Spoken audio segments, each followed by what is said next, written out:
చూస్తున్నారు కదండి, ఇది ఫేజ్ 9 నెల్లూరు జిల్లా పడమటి దొడ్డుగట్ల సీతారాంపురం మండలం.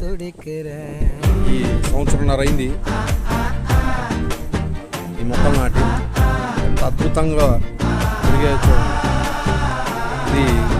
సాయిల్ కలరు కంప్లీట్గా రెడ్గా లేదని, అలాగే మనం ఉండే ప్రదేశం నుంచి చాలా దూరంగా ఈ వెంచర్ ఉందని చెప్పేసి చాలామంది ఈ వెంచర్లో కొనుక్కోవడానికి అప్పుడు సంశయించారు. వాళ్ళందరూ కూడా ఈరోజు ఎందుకు కొనుక్కోలేకపోయామని బాధపడుతున్నారు. ఎందుకంటే ఎండి గారు మొదటి నుంచి చెప్తూనే ఉన్నారు, ఇక్కడ డెఫినెట్గా మనకి బి గ్రేడ్ ఏ గ్రేడ్ వస్తుందని చెప్పేసి మొదటి నుంచి కూడా చెప్తున్నారు. చెప్పిన విధంగా అలా గ్రోత్ అనేది ఎలా ఉంది, ఈ విధంగా గ్రోత్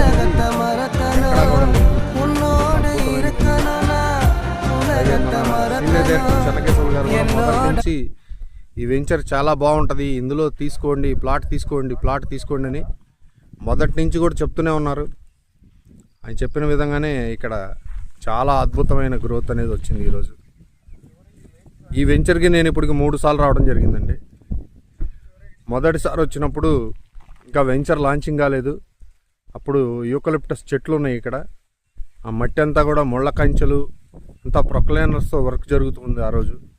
తర్వాత నేను సెకండ్ టైం వచ్చినప్పుడు ప్లాంటేషన్ జరిగి రీసెంట్గా ప్లాంటేషన్ జరిగినప్పుడు వచ్చాను. అప్పుడు మొక్కలు కొద్దిగా చిన్నవిగా ఉన్నట్టుగా, ఏదో మొక్కలు పక్కకి వాలిపోతున్నట్టుగా అట్లా ఎందుకో నాకు అలా అనిపించింది ఆ రోజు. కానీ ఈరోజు చూస్తే మళ్ళీ కరెక్ట్గా 1 ఇయర్ తర్వాత నేను ఇక్కడికి రావడం జరిగింది. సో ఎంత అద్భుతంగా ఉందంటే వెంచరు బ్రహ్మాండంగా ఉంది. మన కంపెనీ మెయింటెనెన్స్ కూడా నెంబర్ 1గా ఉంటుందంటానికి ఇంతకన్నా నిదర్శనం మనకి ఇంకోటి అవసరం లేదు. చుట్టూ కూడా శేషాచలం కొండలు, దూరం నుంచి మీరు అబ్జర్వ్ చేసినట్టయితే అవన్నీ కూడా శేషాచలం కొండలు. మన వెంచర్ ఎదురుగా కూడా మనకి హిల్స్ ఉంటాయి, అవి శేషాచలం మౌంటైన్సే. అది సుమారుగా మనకి కొంచెం ముందుకి ఒక 2 కిలోమీటర్స్ కనుక మనం ముందుకు వెళ్ళగలిగితే మనకి ఫారెస్ట్లో అటు ఇటు రోడ్డుకి ఇరువైపులా పెరిగిన ఎర్రచందనం చెట్లు అయితే మనం చూడొచ్చు. చాలా అద్భుతంగా ఉంటుంది. ఇందులో కొనుక్కున్న వాళ్ళు నిజంగా అదృష్టవంతులండి. ఆ రోజు ప్రతి ఒక్కళ్ళు కూడా ఇందులో తీసుకోవడానికి సంశయించారు, కానీ ఈరోజు మాత్రం ఇందులో కొనుక్కోలేకపోయామే అని బాధపడుతున్నారు. Thank you friends.